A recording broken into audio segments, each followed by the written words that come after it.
अमीन एक पेशेवर हैकर है, क्योंकि उसने माफिया की एक हथियार डील को रोक दिया था तो वह मुसीबत में फंस गया। पिछले एपिसोड में हमने बताया कि अमीन ने अपना फरार जीवन शुरू कर दिया था। माफिया के प्रतिशोध से बचने के लिए उसने एक दूरस्थ होटल का सहारा लिया, लेकिन होटल में रहने के कुछ ही दिनों बाद उसे एक बॉक्स मिला जिस पर उसी तरह का एक नोट चिपका हुआ था। लिखा था कि हम यह नहीं गणना कर सकते कि एक उंगली की कीमत कितनी है, लेकिन हम यह पक्का कह सकते हैं कि बॉक्स में मौजूद ये उंगलियां उस पैसे का भुगतान करने के लिए पर्याप्त नहीं है जो आपने हमसे चुराया है। बॉक्स खोलते ही उसने देखा कि 16 खून से सनी उंगलियों को एक रस्सी से बांधकर वहां करीने से रखा गया था। इस समय अमीन बिल्कुल टूट चुका था। उसे एहसास हुआ कि सिर्फ घर बदलकर वह नहीं बच सकता, तो उसने यह शहर छोड़ने का फैसला किया। यह सब उसे भारी दबाव में डाल रहा था। हर दिन डर के साए में जीना, न कुछ खा पाना, न सो पाना, जीने से बदतर था। अंत में वह एक पूरी तरह से अजनबी शहर में चला गया। इससे पहले उसने अपनी सामान्य नौकरी छोड़ दी थी, कोई आय नहीं थी और इस दौरान बहुत सारा पैसा खो चुका था। इस शहर में 1 महीने छिपने के बाद जब उसे सुरक्षा का एहसास हुआ तो वह बाहर जाकर एक काम ढूंढने लगा। एक रात जब वह घर वापस आया तो उसने दरवाजे के फर्श पर एक पत्र देखा जिस पर लिखा था, क्योंकि तुम अक्सर घर बदलते हो, हमें पता है कि तुम्हारे पास रूसी भाषा सीखने का समय नहीं है। मैं तुम्हें बताता हूँ कि सबसे नीचे वाले शब्द का मतलब क्या है। इसे आमतौर पर फिर से सजाने के रूप में अनुवादित किया जाता है। अमीन दरवाजा खोलने के बाद फिर से इतना डर गया कि वह खुद को संभाल नहीं पाया। उसके कमरे में अधूरे चित्र लटके हुए थे, छत से लेकर मेज पर, फायरप्लेस और कैबिनेट तक हर जगह।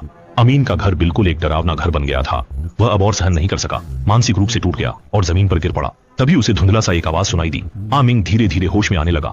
उसने देखा कि एक आदमी दरवाजा तोड़कर अंदर आया, एक भारी लहजे में विदेशी भाषा में कुछ कहा और फिर कुटिलता से अमीन पर हमला करने के लिए तलवार उठा ली। अमीन ने स्वाभाविक रूप से मुड़कर बचाने की कोशिश की, लेकिन फिर भी उसकी बाजू पर चोट लग गई। अमीन मेज के पीछे छिप गया।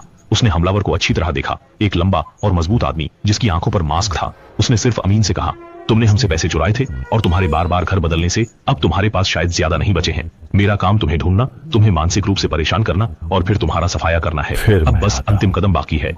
हिम्मत रखो बच्चे। यह बात सुनते ही वह तेजी से अलीम की ओर दौड़ा। अलीम ने मेज को मजबूती से पकड़ा और उसे ढाल के रूप में इस्तेमाल करते हुए घूमने लगा। अचानक हमलावर अपने पैरों के नीचे के खून से फिसल गया और सिर दीवार पर टकरा गया। अलीम ने मौका पाकर घर से भाग निकला। वह ठंडी सड़क पर चल रहा था जिसके मन में कई विचार थे।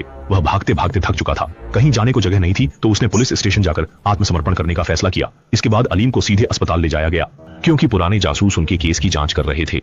अगले कुछ हफ्तों तक वह पुलिस की सुरक्षा में थे। जल्दी ही अमीन ठीक हो गया। उसे मामले की जानकारी के लिए पुराने जासूस के पास बुलाया गया। पुराने जासूस ने कहा कि इतनी गंभीर हिंसक घटना के बाद भी जीवित रहना वाकई किस्मत की बात है। वे एक कुख्यात अपराधियों का गिरोह है जो लोगों को यातनाएं और नुकसान पहुंचाने के लिए बदनाम है।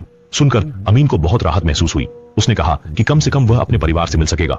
पुराने जासूस ने आश्चर्य से उसकी ओर देखा और फिर पूछा, क्या तुम्हें यह नहीं पता? अमीन बहुत उलझन में था। उसने पुराने जासूस से पूछा कि उसे क्या मालूम होना चाहिए। पुराने जासूस ने उसे एक भयानक खबर बताई कि अमीन के घर बदलने के बाद से हर मकान में पाए गए मानव अंगों की पुष्टि हो गई है कि वे सभी अमीन के परिवार के हैं।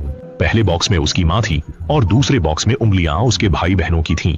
घर में लटकते हुए बाकी अंग उसके दादा दादी और नाना नानी के थे। उन्होंने अमीन को ढूंढने के लिए उसके पूरे परिवार को नुकसान पहुंचाया। अमीन ने रोना शुरू कर दिया। आंसू टप टप नीचे गिरने लगे। उसने शुरू में अपने परिवार से संबंध तोड़ लिया था ताकि उन्हें सुरक्षित रख सके, लेकिन अक्सर चीजें मनचाही नहीं होती, क्योंकि उसने अपने हर परिवार के सदस्य को दुख दिया। अब उसका शेष जीवन अपराध बोध के साथ गुजरेगा। इस घटना को गुजरे 10 साल हो गए हैं। अमीन अभी भी गवाह की सुरक्षा के तहत जी रहा है। वह एक दिन मुक्ति की उम्मीद करता है। इसलिए एक बार फिर हैकिंग करने वाले दोस्तों को याद दिलाना चाहता हूँ कि पैसे की खातिर कुछ भी करने से बचें, वरना आप भी अमीन जैसी स्थिति में पड़ सकते हैं और फिर पछताने का मौका भी नहीं मिलेगा।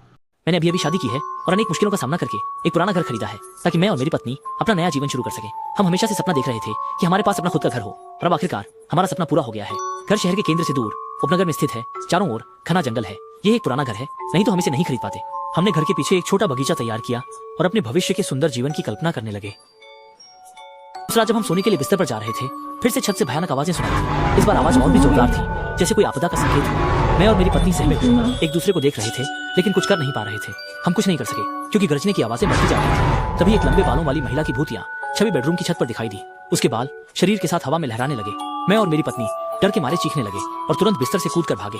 कपड़े बदलने का भी ख्याल नहीं रखा, लेकिन चाहे हम कमरे के किसी भी कोने में छिप जाएं, वह हर जगह हमारे साथ होती है। लेटे थे, महिला का भूतिया आकृति फिर से प्रकट हुई। इस बार वह और भी भारी लगी। बस ऐसे ही हमारे बिस्तर के ऊपर तैर रही थी। हवा में अजीब तरीके से उसके बाल लहरा रहे थे। उसने हाथ बढ़ाया और हमें पकड़ने की कोशिश की। हम बिस्तर पर एक अदृश्य शक्ति से नियंत्रित थे और बिल्कुल हिल नहीं पा रहे थे। अगले दिन सुबह किसी ने हमें पाया।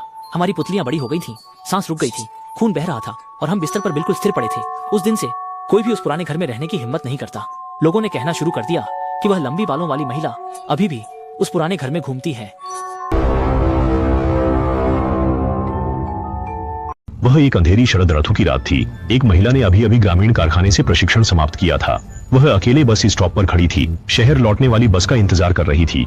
10 मिनट बीत गए थे। सामान्य केस में बस आ जानी चाहिए थी, लेकिन दूर दूर तक किसी बस की कोई आवाज नहीं थी। महिला थोड़ी चिंतित होकर इंतजार कर रही थी। इतनी दूर दराज की जगह में वह एक पल भी अधिक रुकना नहीं चाहती थी। तभी उनकी नजर कुछ पर पड़ी, जैसे कोई आदमी धीरे धीरे बस स्टॉप की ओर आ रहा हो। कुछ सेकंड बाद वह छवि बस स्टॉप की रोशनी वाले क्षेत्र में पहुंच गई। कोरियन बस क्यों अभी तक नहीं आई? आदमी पास खड़ा उसे देख रहा था और उसके शरीर से एक अजीब गंध आ रही थी। अचानक आदमी ने बोलना शुरू किया, 5 रुपये, यूश लंगलो ईशा। तुमने क्या कहा? आदमी ने दोहराया, 5 रुपये। माफ करें, हमारे पास 5 रुपए हैं। फिर आदमी वहाँ खड़ा होकर चुपचाप उसे देखने लगा। इस पल महिला का दिल गले में आ गया और आसपास की हवा अचानक ठहर सी गई। कुछ मिनटों की शांति के बाद आदमी ने फिर कहा, 5 रुपये। महिला सच में परेशान हो गई और गुस्से में आदमी पर चिल्ला मैंने पड़ी। तुम्हें पहले ही बताया है कि मेरे पास पैसे नहीं हैं। अगर तुम नहीं गए तो मैं पुलिस को आदमी ने उसे बुलाऊंगा। देखा और फिर चारों ओर देखा, फिर वहाँ से चला गया। वह मुख्य सड़क की दिशा में चला गया जब तक कि अंधेरे में गायब नहीं हो गया। महिला ने देखा कि वह दूर चला गया है, तब जाकर उसने राहत की सांस ली। उसके दिमाग में लगातार यह विचार आ रहा था कि कहीं उसे बदला तो नहीं लिया जाएगा, और ऐसा लग रहा था कि बस कभी भी नहीं आएगी। यदि वह आदमी वापस आ गया तो वह निश्चित रूप से इस बुरी स्थिति से बच नहीं पाएगी। यह सोचकर उसने फैसला किया कि वह अपना मोबाइल निकालकर टैक्सी बुलाएगी। लेकिन तभी एक बस आ गई। बस रुकते ही वह तुरंत उस पर चढ़ गई। अब वह सुरक्षित थी। जैसे ही बस का दरवाजा बंद हुआ, उसने ड्राइवर से कितने पूछा। पैसे? चालक ने कहा, 5 रुपये। फिर उसने कार की लाइट बंद कर दी और गहरे अंधेरे में धीरे धीरे चलने लगा। एक दिन मैं बिस्तर पर मोबाइल चला रहा था, लेकिन जब मैं सोकर उठा तो मैंने खुद को बचपन में पाया और मुझे ऐसा लगा जैसे मुझे कोई विशेष शक्ति मिल गई है, जिससे मैं ऐसी चीजें देख सकता हूं जो बाकी लोग नहीं देख सकते। मैंने एक सींगों वाली आकृति को देखा जो दूर से मुझे देख रही थी। मैंने जो देखा उसे मां को बताया, लेकिन मां ने मेरी बात पर विश्वास नहीं किया। जब मैं कैंटीन में खाना ले रहा था, मैंने फिर से उस आकृति को देखा। वह मेरे सामने ही प्रकट हो गई। मैं डर के मारे स्कूल से भाग गया। टीचर ने पेरेंट्स को बताया कि मैंने स्कूल से बंक किया है, इसलिए मुझे 1 महीने तक घर का काम करने की सजा मिली। मैं घर पर मोबाइल खेल रहा था और मेरी बहन ड्राइंग कर रही थी। लेकिन जब मैंने अपनी बहन की ड्राइंग देखी तो मैं हैरान रह गया। उसने वही छवि बनाई थी जो मैंने देखी थी। मैंने बहन से चित्र ले लिया और आंगन में जाकर जला दिया। लेकिन उसी रात जब मैं सो रही थी, मां ने मुझे उठाया और बाहर खिड़की की ओर इशारा किया। इस बार मैंने और मां ने साथ में उस छवि को देखा।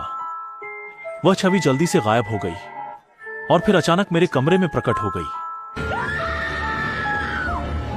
थैंक्सगिविंग मेरा सबसे बड़ा दुःस्वप्न है, क्योंकि उस साल की मानव खाल की घटना मुझे जीवन भर नहीं भूलेगी। अब तक मैं यह नहीं समझ पाता कि वह वास्तविकता थी या सपना। उस साल के थैंक्सगिविंग पर माँ रात के समारोह के लिए बड़ी दावत की तैयारी कर रही थी। उन्होंने मुझसे कहा कि आंटी का परिवार भी आ रहा है। अगली सुबह मैं नींद से जागकर झोंबी की तरह चलते हुए सीढ़ियां उतर रहा था। तभी एक अजीब दृश्य देखा। सभी लोग गायब हो गए थे। मेज पर बचा हुआ खाना कल जैसा ही था। लिविंग रूम और रसोई खाली थे। मैं बहुत उलझन में था कि वे सब कहां गए, इसलिए मैंने अपना फोन उठाया और मां को एक कॉल किया। फोन की दूसरी तरफ मां की आवाज आई, जो सामान्य से कुछ ज्यादा धीमी थी। उन्होंने कहा वे लोग जल्दी ही वापस आ जाएंगे। ऐसा कहकर फिर सिग्नल नहीं आया। मैंने सोचा शायद वह किसी बात में फंस गई हो, इसलिए मैंने ध्यान नहीं दिया। आखिरकार राहत की सांस ली और अपने बिस्तर पर फिर से सोने के लिए जाने की तैयारी कर रहा था। जब मैंने माता पिता के कमरे के पास से गुजरा तो अलमारी में से एक कपड़े का किनारा दिखा जो मेरा ध्यान खींच लाया। मैंने तुरंत पहचान लिया कि वह मेरी आंटी का कपड़ा था, क्योंकि उस पर अभी भी कल रात खाने के समय लगा हुआ टमाटर सॉस था। मुझे भ्रमित होकर अलमारी खोली और नतीजा देखकर मैं लगभग डर के मारे गिर ही पड़ा। मैंने देखा कि मेरे परिवार के लोग पूरी तरह से हैंगर पर लटके हुए हैं और उनके शरीर खाली हैं, सिर्फ त्वचा बची है। मैं डर से जमीन पर बैठकर चीख उठा और मेरे शरीर से पसीना बहने लगा। ये आखिर हो क्या रहा है? मैंने खुद को दिलासा दिया कि ये शायद कोई शरारत है, लेकिन ये खाल इतनी असली क्यों लग रही है, बिल्कुल पापा की शर्ट पर लाल शराब के दाग और आंटी की ड्रेस पर टमाटर सॉस की तरह। जब मैंने हिम्मत जुटाकर छूने की कोशिश की, तभी अचानक मुझे कदमों की आवाज सुनाई दी। मेरा दिमाग जोर से घूमने लगा और मैंने फैसला किया कि पहले छिपकर स्थिति का जायजा लूं। मैं जल्दी से बिस्तर के नीचे छिप गया। कदमों की आवाज धीरे धीरे नजदीक आने लगी। जल्दी ही एक जोड़ी बिना त्वचा के पैर दिखाई दिए। मैंने अपना मुंह ढक लिया और सांस रोक ली। डर था कि कहीं कोई आवाज ना निकल जाए। देखा कि उस राक्षस ने अलमारी खोली और फोन डायल करने लगा। मैंने सोचा नहीं था कि उसकी आवाज मम्मी की आवाज जैसी ही निकलेगी। वह कह रहा था कि हमें जल्दी से काम करना होगा, आज इसकी बारी थी। मैंने अपनी आंखें बंद कर ली और उस प्राणी के जाने का इंतजार करने लगा। दरवाजा बंद होने की आवाज सुनकर ही मैंने राहत की सांस ली। जब मैं उठकर पुलिस को कॉल करने की सोच ही रहा था, तभी एक खोपड़ी जैसा चेहरा मेरे सामने आ गया। मैं डर के मारे बेहोश हो गया। उसने मेरा पैर कसकर पकड़ लिया और मुझसे कहा, डरो मत, मेरा सिर। मैं लगभग दम घुटने से मरने वाला था। मैंने अचानक उसकी बांह पर जोर से काट लिया। उसकी बांह से तुरंत बहुत सारा हरा गाढ़ा श्राव निकल आया। दर्द से कराहते हुए उसने मुझे छोड़ दिया। मैं एक पल में गिरकर बेहोश हो गया। पता नहीं कितनी देर बीत गई। जब मैंने खुद को सोफे पर लेटे हुए पाया, माँ और मौसी अभी अभी सुपरमार्केट से कुछ खरीद कर लाई थीं।